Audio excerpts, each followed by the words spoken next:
What is going on, everybody? This is Tony from TandATV1 bringing you the Anaheim Mighty Duckletts Week 1 GBA battle of Season 3. And with me, as always, is the coach of the Duckletts, Adam. Well, hello. So this is the very first week for the Duckletts and everybody else in the GBA. And the Duckletts had a tough matchup against an opponent who we're pretty familiar with. The Duckletts didn't get to play Roger in the regular season last year, but he was in, the regular season of the D-League. But again, he was in the D-League, and so Adam knew Roger pretty well and knew the kind of Pokemon that he would like to draft, and so he saw his draft. And Adam, why don't you go ahead and talk about Roger's team? So I had actually played Roger in the preseason tournament. It was a very close 1-0 win by me over a damage roll. But regardless, looking at his team, it was really something that I kind of planned for and kind of we had talked about. Other than really two Pokemon for me that I thought that he was really going to bring, and that would be, I thought he was going to bring Wobbuffet, and I thought he was going to bring Lucario. Those are two pretty big threats from him. He really replaced them with Nidoqueen and Emboar.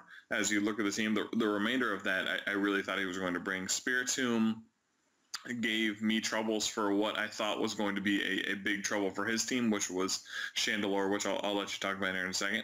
But the remainder of the team really, it matched up with what I thought he was going to bring. Again, excluding Lucario and Wobbuffet. So I guess I'll let you talk about our team real quick since we talked about that earlier. Yeah, so I think another important thing that we haven't mentioned yet is that Adam and Roger are both expansion teams in Season 3. And so if you watch our draft video, we talk more in depth about the draft process. But basically, the Pokemon that were available to both Adam and Roger were kind of slim pickings. So you see some interesting teams from both sides here.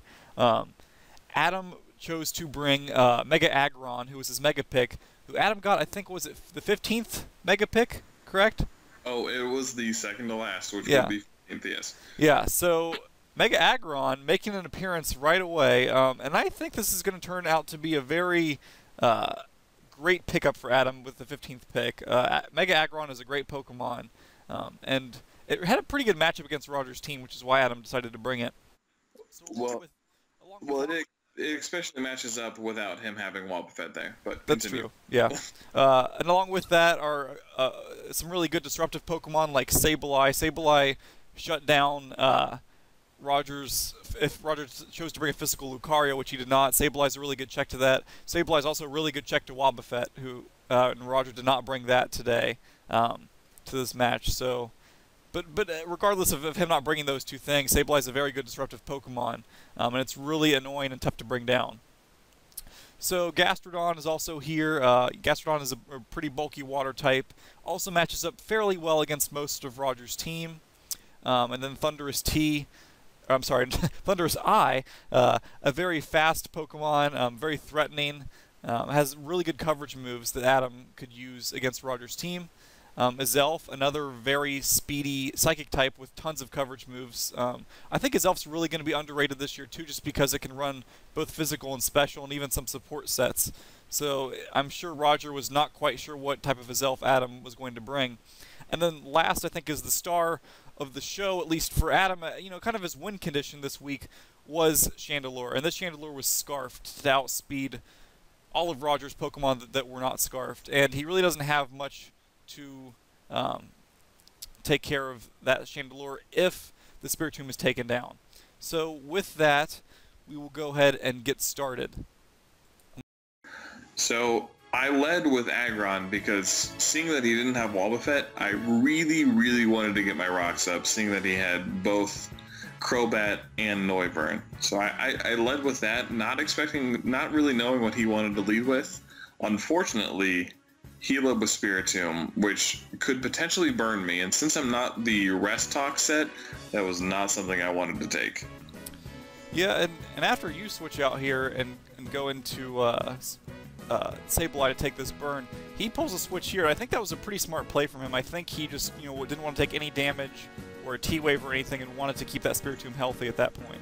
Yeah, and I mean, he could have predicted me to be a rest talk set, and burn would have been useless. So I go for the taunt here to make sure that he can't do any shenanigans. I really thought he was a defensive set, so I just went for taunt and then Willow just to get, you know, as much damage as I possibly could on in case he wanted to switch. But as you can see here, after one Earth Power, and this is especially defensive Sableye, that does a shit ton. A shit ton. Unfortunately, Sableye's base data total kind of lets it down there, and it's just too low to take those strong special hits. Right, and so I switch here, predicting him to go for another Earth Power, because if I wanted to recover, he wouldn't be able to Ice Beam kill me or anything like that. But he predicts me to stay in and go for the recover, and brings in Diancie, which is a great play on his part. It was. Unfortunately for him, I'm packing the Energy Ball, which is actually only a 38% or so chance to kill him, which I get there, which I feel kind of bad about, because I think that this influences next play, which is to bring in Spiritomb and go for Pursuit, thinking that I was potentially choice spec'd into the Energy Ball, which allows me to get a solid chunklet of damage onto him. Yeah, you know, it's kind of a tough play for him there. You know, he had to go into something to threaten out the Zelf, but once he took damage there on the Spiritomb from the Dazzling Gleam, that really opened up the door for you, because once that Spiritomb got low enough, you know, it really couldn't threaten the Chandelure, and he lets it go. I think it almost goes down here. It does survive this Ice Beam, but it's not really able to do much the rest of the battle, as you'll see later. At this point, I realize that he has Toxic, so I feel like he doesn't have double status here. So either he has Toxic, Sucker Punch, Pursuit, and potentially Shadow Sneak. So I really want to get my Stealth Rocks up as early as I can, and the Sucker Punch is really obvious at this point. So I really want to get my Stealth Rocks up to potentially threaten him out and really kill him upon switch in. He makes the aggressive play to bring in Nidoqueen, which again, as we saw, was an more offensive set than I thought it was going to be, which really would put me at a bad spot. But I decided to make a pretty relatively risky, but at the same point still kind of safe switch to just let to bring in a Thundurus here, which obviously is immune to the Earth Power, but I have Psychic on it to threaten it back out. You'll see him just sacrifice his Spiritombs here. Just seeing what I want to potentially maybe lock myself into if I'm Scarf. And here's actually kind of a play that I questioned for a second there. He brought in Emboar after seeing that I had Psychic. I thought maybe he was Assault Vest and I'd be able to just Volt Switch out on him, but he is Scarfed. Yeah. He destroys my face with a Flare Blitz, which is probably reckless Flare Blitz. Yeah, I'm sure it was. And looking back, that play is super obvious that he would bring in an Emboar on a Thundurus. He just saw you Psychic. I mean, that's kind of screams Scarf, but I can understand your thought process at the time there. I really thought he was potentially Assault Vest, so I could switch out to do whatever I wanted to. But here, basically, it's a free switch. Since Spiritomb is dead, I can just basically come in with Chandelure, click Shadow Ball, and I 2-hit KO, regardless of that special D drop. I 2-hit KO everything else that is left on the remainder of his team. Because again, I'm Scarf Chandelure, so nothing outspeeds me unless he decides that he wants to be Scarf Crobat, which we saw Black Sludge, or Scarf Noivern. I outspeed everything else. I know that I don't kill Nidoqueen here from what's going on, so I decide to switch out here. Nidoqueen's still a pretty big threat. I decided just to kind of sacrifice, unfortunately, Steve. Poor Steve the Sableye. he didn't get to do as much as I really wanted him to do this battle. But the chip damage on Nidoqueen really helped out, though. I think it was pretty important. Agreed. I know from here that he does roughly max about 60% damage with Earth Power, and I can kill him. Unfortunately, he gets a crit, which makes it a little bit more of a precarious situation. and I'm able to get a kill with Gastrodon, removing the pretty big threat that is Nidoqueen there, and I'm left down to a relatively low HP. So he brings in Emboar. He has to lock himself into something because, again, he's Choice Scarf, and he locks himself into Earthquake. Unfortunately for him, Earthquake is like a roughly 35 hit KO against Mega Aggron. So I can just kind of bring him in safely here and really just go for T-Wave, because if he wants to switch out, I can paralyze his Noivern. If he wants to stay in, I get to paralyze him and get the hit before he gets to go again. And I carry Earthquake because of Roger's team being really weak to ground. So that's unfortunate for him that he had to lock himself into EQ there. He's only left with one Pokemon after this. I only have two, but he's left with one Pokemon. He can't lock himself into Flamethrower to kill this, because if I bring into Chandelure, he's stuck in the Flamethrower, which I'm immune to thanks to Flash Fire.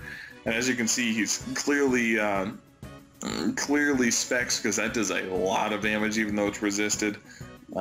And I'm fully specially defensive, but luckily he doesn't get the the flinch, and I'm able to finish out the battle with Mega Aggron, who propels himself into some sort of MVP race. But it was a great battle. Luckily, there was no real hacks on either side, other than really, I guess, the potential Azelf 38% KO that could be, I guess, qualified as hacks. I wouldn't really call it damage roll hacks. That's the game.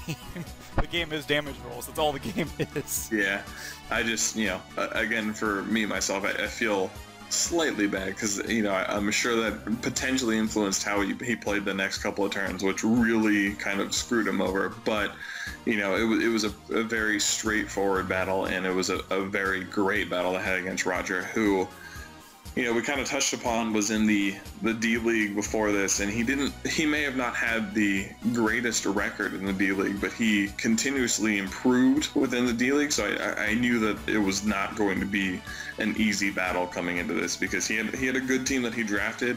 Although it was, I guess, kind of helter-skelter, if you look at it throughout the draft process, it really worked out very well, and it's a very good team. So I consider it a very, very good win to get 2-0, and I think that ended up actually making me first potentially in the conference. I don't know if the other battles have come out by now, but it really was a very good win to get.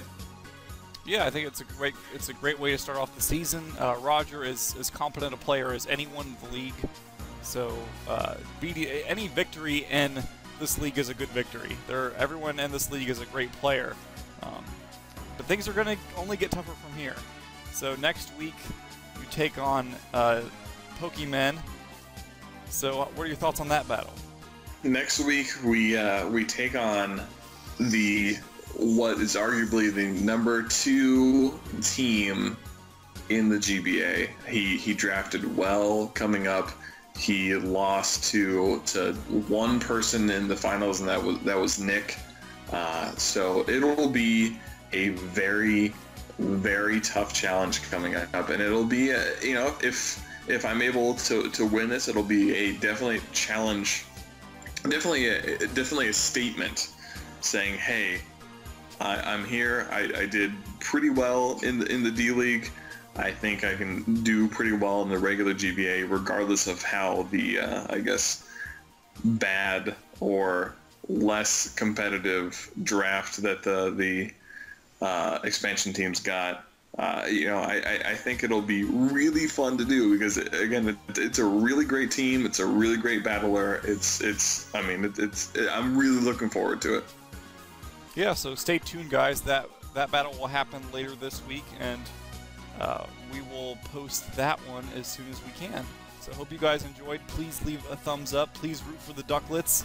Leave Adam some messages of encouragement, and we hope to see you guys on our next battle. Until next time, thanks.